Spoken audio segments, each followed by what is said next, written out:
Rara juga punya podcast. Tara juga punya podcast.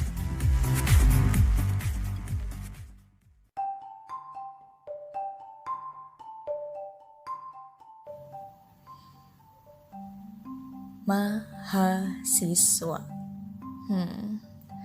Kamu pernah ngebayangin gak sih? Sebenarnya arti mahasiswa itu apa sih? Mahasiswa itu apa? Pernah kepikiran gak sih? Atau ya kamu pernah tahu sebenarnya mahasiswa itu apa? Karena jujur aja, mungkin aku atau kamu juga belum tahu pasti tentang mahasiswa itu yang kayak gimana. Ya walaupun terkadang sering banget kan kita mendengar seseorang atau masyarakat pada umumnya mengatakan bahwa kita ini adalah mahasiswa. Kita udah mendapatkan julukan atau gelar mahasiswa. Tapi kan kayak apaan banget gitu loh, kayak lucu kalau misalnya kita belum tahu mahasiswa itu apa gitu kan. Kita tahu nih ya, aku tahu, kamu tahu, udah jelas banget emang kalau mahasiswa itu terdiri dari 2 suku kata. Di situ ada kata maha, juga ada kata siswa. Nah, kebayangkan kalau misalnya ada kata maha, itu tuh pasti berarti ter, atau ya paling gampangnya berarti paling. Nah, sedangkan kalau misalnya siswa itu kan yang berarti pelajar gitu. Nah, kalau misalnya ada kata mahasiswa, 2 suku kata yang dijadiin satu, berarti mahasiswa tuh berarti terpelajar. Itu artinya adalah orang yang terpelajar, punya kemampuan akademik yang bagus tentunya, terus dia ahli dalam suatu bidang, punya inovasi dan kreativitas dalam bidang tersebut.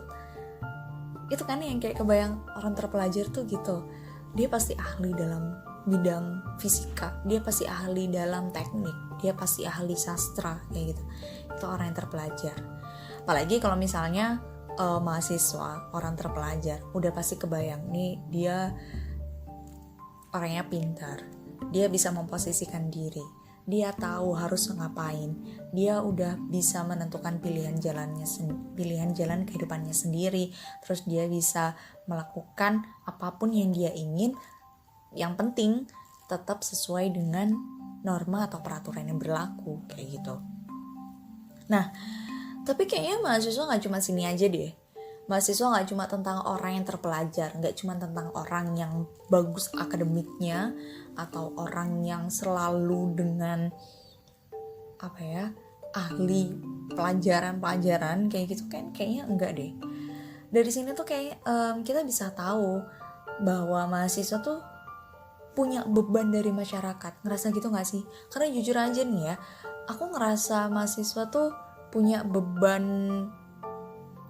sendiri ketika kayak ada beban yang harus diemban gitu loh dari masyarakat.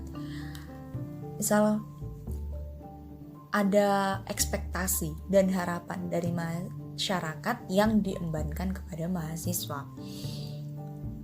Ya simpelnya yang sering kita dengar mungkin dari masyarakat bilang, kan udah mahasiswa, harusnya dia bisa kayak gini dong. Kan udah mahasiswa, harusnya seperti ini dong. Kayak gitu loh.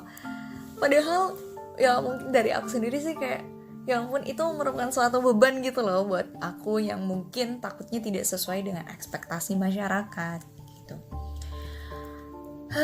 Ya begitulah mahasiswa ya, macam-macam bentuknya, ya bentuk kayak apaan ya, macam-macam karakteristiknya, macam-macam pola pikirnya, tindakannya yang dilakukan, usahanya macam-macam banget. Nah, ngomongin masalah mahasiswa nih, sebenarnya nyadar nggak sih kalau kita tuh punya powerful, punya kekuatan, punya daya untuk melakukan sesuatu sih. Kayak asik banget gitu gak sih? Mahasiswa punya daya, punya powerful. Kayak apa ya, pada masa-masa kita menjadi mahasiswa tuh jiwa-jiwa pemuda itu masih berkobar banget semangatnya, semangat juang itu tuh masih panas-panasnya gitu. Sampai bahkan kita menjadi mahasiswa pun nggak segan-segan untuk rela berkorban demi kepentingan umum, terus kita rela berkorban demi kesejahteraan masyarakat luas kayak gitu kan. Bahkan ya dari sini, dari menyandang gelar mahasiswa pun aku juga baru menyadari bahwa belajar itu nggak harus di kelas, ya nggak sih? Nggak harus kita itu duduk di kelas mendengarkan dosen menjelaskan ataupun kita bergiliran presentasi gitu kan, kayaknya enggak. Karena ada banyak banget hal yang bisa kita pelajari di luar kelas, entah lewat organisasi atau lewat komunitas atau bahkan melalui aksi sosial yang ada di luar kelas. Nah, pada masa ini menurut aku emang mahasiswa tuh sedang mencari jati diri di jalannya masing-masing. Mulai dari ngerti gimana harus bertindak atau menahan, bagaimana tidak melakukan tindakan yang senonoh. Terlebih lagi pemikiran mahasiswa yang kritis. Pemikiran kritis inilah aset negara Indonesia. Emang bener sih, kayak kita ini kan aset negara Indonesia, terlebih lagi dalam kurun waktu 20 tahun yang akan datang, bahkan sampai 25-30 tahun yang akan datang, Indonesia itu ada di tangan kita gitu loh guys, ya gak sih? Jadi kayak, ya kalau nggak kita siapa lagi gitu loh. Kalau nggak kita yang sekarang menjadi mahasiswa ya siapa lagi, karena emang kita ini adalah pemuda generasi bangsa, kan kayak gitu. Nah, bahkan sebagai penerus bangsa nih ya, banyak banget buktinya kalau di Indonesia tuh udah banyak banget peristiwa yang pemeran utamanya adalah mahasiswa.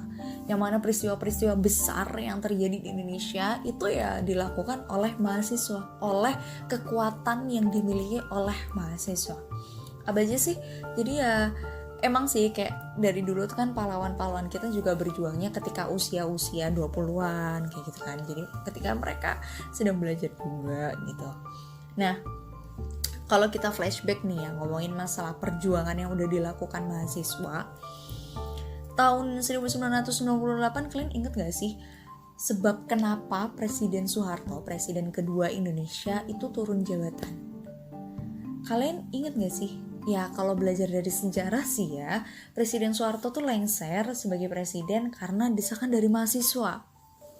Menarik gak sih? Mahasiswa mempunyai kekuatan untuk melengsarkan seorang presiden. Menarik banget kan? Sebesar apa sih kekuatan mahasiswa itu sehingga mempunyai pengaruh yang sangat besar bagi negara Indonesia, bahkan sampai mempunyai pengaruh kepada Presiden Soeharto akhirnya harus turun jabatan. Berarti kan mahasiswa itu mempunyai pengaruh yang sangat besar gitu loh bagi bangsa Indonesia. Mantep banget kan? Apalagi kalau misalnya kita ingat lagi peristiwanya, salah satu peristiwanya peristiwa Trisakti tuh. Di peristiwa Trisakti itu kan terjadi demo besar-besaran, terjadi demonstrasi gimana mahasiswa itu menyuarakan keluhnya kepada pemerintah, merupakan suatu protesnya terhadap pemerintah karena mahasiswa waktu itu merasa gagal dengan pemerintahan Soeharto. Akhirnya bahkan sampai terjadi ada 4 orang yang tewas waktu itu. Jadi kan gak main-main gitu loh kekuatan mahasiswa terhadap negara. Terus ada juga kan tahun 2019 itu ada demo tentang Bank Senturi supaya tidak terjadi korupsi lah, ini yang gitu kan sering banget ya. Memang sih korupsi itu masih terjadi di Indonesia bahkan sampai hari ini. Jadi waktu itu ada demo besar-besaran oleh mahasiswa tahun 2019 tentang anti korupsi, gerakannya anti korupsi. Terus ada juga, ingat gak sih kalau misalkan sekarang tahun 2020 nih ya, setahun yang lalu 2019 ada demo besar-besaran juga tentang penolakan RUU KUHP dari mahasiswa kepada pemerintah, khususnya kepada DPR, yang mana mahasiswa tuh benar-benar kurang menyetujui adanya kebijakan pemerintah tentang RUU KUHP. Di berbagai daerah mahasiswa itu serempak loh melakukan demonstrasi, mengajukan pendapatnya kayak gitu. Bahkan di Malang pun ya, kita tahu di Malang di balai kota waktu itu terjadi demo besar-besaran, demo sampai ya walaupun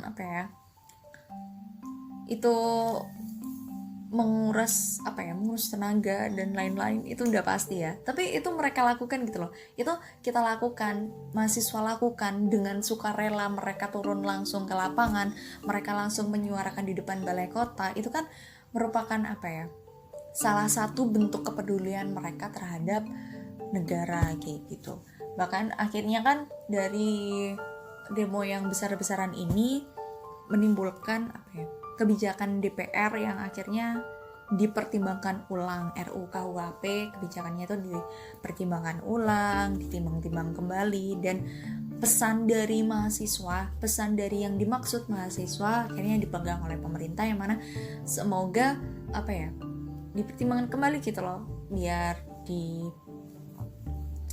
dan mahasiswa pun berharapnya bisa terkabulkan apa yang diharapkan kayak gitu. Jadi kan dari sini mahasiswa tuh punya kekuatan gitu loh. Bahkan untuk pemerintahan kita yang berjalan, mahasiswa bisa kalau nggak srek ya disuarakan. Kalau misalnya ada yang kurang pas atau yang kurang cocok seharusnya di negara, ya mereka suarakan gitu. Kan keren banget mahasiswa tuh sebenarnya, mereka punya kekuatan dalam hal itu biar Indonesia tuh tetap stabil, maksudnya seperti itu. Ya itu tadi sih beberapa peristiwa yang pemeran utamanya adalah mahasiswa. Gimana nih kita sebagai mahasiswa? Udah ngerasa gitu belum sih? Karena banyak banget sebenarnya contoh dari peristiwa besar yang peran utamanya adalah mahasiswa. Lalu ya kita nggak heran juga, para pemerintah pun, para pemimpin kita juga nggak heran kalau mahasiswa tuh sering melakukan demonstrasi seperti itu, karena ya lagi-lagi kita ini kan negara Indonesia adalah negara yang demokratis, negara yang menganut sistem demokrasi, yang mana dari rakyat untuk rakyat gitu kan, dan negara yang sangat menjunjung kedudukan rakyat gitu loh. Sedangkan mahasiswa ini kan adalah bagian dari rakyat gitu loh. Nah, tapi menurut aku jangan salah juga sih, sebagai negara demokrasi sangat disayangkan karena masih ada rakyat yang menyuarakan haknya tapi dengan cara yang salah. Jadi masih ada beberapa yang menurut aku masih nggak sesuai etika gitu loh. Jadi menurut aku sih kalau misalnya menyampaikan sesuatu juga harus tetap ada etikanya. Apalagi di Indonesia ini kan udah ada dasar negaranya, dasar negara Pancasila, yang mana etika dalam hidup, etika dalam berperilaku itu semuanya udah diatur dalam Pancasila. Jadi ya kita sebagai negara Indonesia juga harus tetap patuh dong sama dasar negara yang sudah ditetapkan sejak 1945 kayak gitu. Jadi dalam berpendapat melakukan sesuatu tetap harus beretika. Karena sebagai mahasiswa juga nggak bisa semena-mena. Kita memang diberikan kebebasan berpendapat, tapi bukan berarti kita diberi kebebasan untuk berperilaku yang sebebas-bebasnya. Adab itu kan juga perlu. Ya, mahasiswa adalah rakyat. Rakyat bersatu, Indonesia kuat. Itu sebabnya kita bukanlah sekedar mahasiswa, tapi kitalah kunci negara Indonesia. Tetap semangat mahasiswa, kita adalah generasi bangsa Indonesia di masa yang akan datang. Kita bukan sekedar mahasiswa.